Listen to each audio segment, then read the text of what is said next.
bienvenue à tous et à toutes une fois de plus dans cette nouvelle vidéo sur ma chaîne YouTube. Donc comme vous pouvez le voir au titre d'aujourd'hui, je vais parler rapidement ou peut-être un peu plus en profondeur de la plateforme Arima. J'en avais déjà parlé dans une vidéo sur ma chaîne Arima en français facile. J'ai retrouvé mon stylo.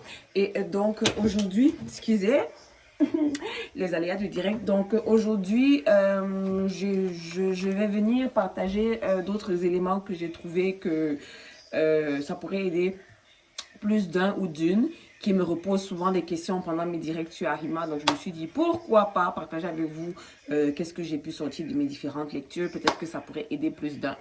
Donc comment on va commencer cette vidéo? Je pense que je sais qu'on va commencer déjà par à propos d'Arima. Je vais revenir, réexpliquer vite fait Arima c'est quoi, puis vous expliquer en fait dans quelle logique on se trouve actuellement dans le Québec. Donc, je ne sais plus si je l'avais dit dans ma précédente vidéo sur Arima, mais Arima a été lancé en 2018. C'est une plateforme qui a été lancée en 2018 pour en fait gérer le bassin de candidats au programme des travailleurs qualifiés. Et cela permettait en fait de simplifier un système qui auparavant était le système de premier arrivé, premier servi. Donc, là, toutes les personnes qui sont invitées via la plateforme Arima à présenter une demande de certificat de sélection Québec disposent généralement d'un temps limité pour pouvoir soumettre une demande d'immigration complète, pour pouvoir payer les frais requis pour la demande et pour présenter tous les autres documents qu'on vous demande. Une fois donc que votre dossier est complet dans la plateforme Arima et que vous l'avez soumis, le ministère de l'immigration de la province, donc maintenant, va examiner votre demande et va lui attribuer une note à l'aide de la grille de sélection du PRTQ. Je pense qu'un des abonnés à ma chaîne m'a dit que la note de passage, il me semble, c'est 55 sur 100 ou 50. Je ne suis plus trop sûre. Je ne vais pas trop m'avancer là-dessus. Mais normalement, tu dois avoir une note. Tu dois avoir une note à l'aide de la grille de sélection du PRTQ qui tient compte des critères qui sont le niveau d'études que tu as, ton âge, ton expérience professionnelle, excusez, j'ai pris des notes, hein. Ton expérience professionnelle, si tu as une offre d'emploi validée, si tu as les compétences linguistiques, à savoir le français ou l'anglais, si tu as la capacité de subvenir à tes besoins et à ceux de ta famille pendant les 3 premiers mois qui suivent ton arrivée au Québec, si tu as des relations avec des citoyens canadiens ou les résidents permanents du Québec. Et donc, en général, les personnes qui obtiennent une note de passage dans la grille de sélection reçoivent donc leur CSQ, Certificat de sélection du Québec, et qui est un document obligatoire au Québec. Ceux qui reçoivent ce CSQ-là peuvent ensuite donc faire une demande de résidence permanente auprès du gouvernement fédéral canadien.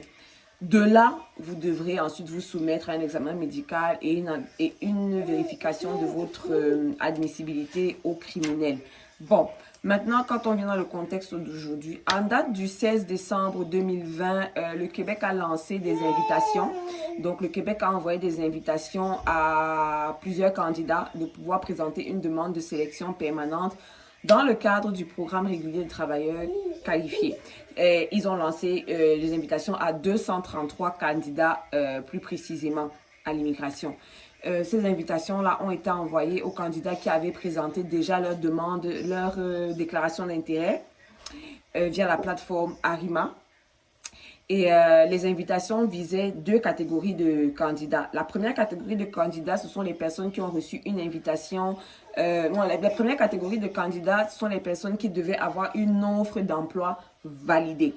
Ça, c'est les premières catégories de personnes à qui on envoie une invitation. Le deuxième groupe comprenait les personnes qui séjournent au Québec, en tant que diplomates, fonctionnaires consulaires, représentants des Nations Unies ou de toute organisation intergouvernementale qui mène des activités au Québec.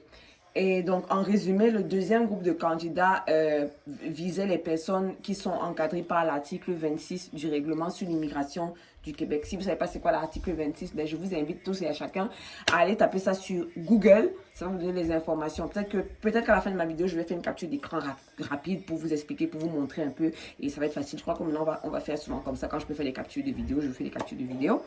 Donc, ensuite, pour immigrer donc au Québec dans le cadre du programme régulier des travailleurs qualifiés entendu par la PRTQ, les candidats doivent d'abord soumettre leur déclaration d'intérêt dans Arima. Donc, je vous réexplique encore pour être sûr qu'on se comprend. Donc, vous soumettez votre déclaration d'intérêt dans Arima.